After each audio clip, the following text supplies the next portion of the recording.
The music of Bach today is performed on the piccolo trumpet and some of the other small trumpets, the D.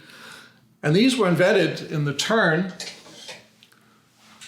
of the 19th century.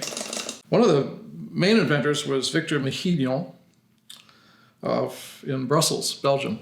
And he invented, I can't say he invented, but he certainly was one of the early manufacturers of the piccolo trumpet and the D trumpet.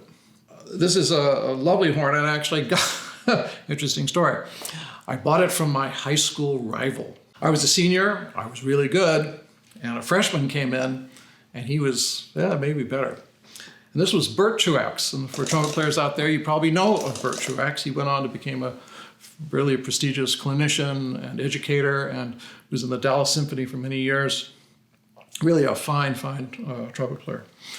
Anyway, we first were rivals, but then we became fast friends over the years. And he was a legit guy.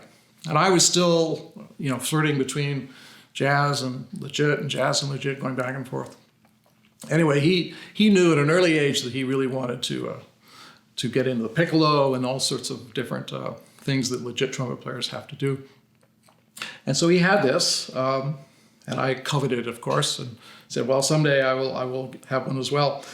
And he mentioned one day that he was going to buy a Selmer. And the Selmer, at that time, was the piccolo trumpet to own. Maurice Andre played a Selmer. Maurice, still probably one of the finest Baroque trumpet players ever in the history of the trumpet world. And Bert got his Selmer. And I said, can I buy your Mehillon? And he said, yes. And so here it is. So I still have it. It's, I think, just a beautiful sounding horn. It's got a very wide bell, thick metal, so it's really dark and wonderful.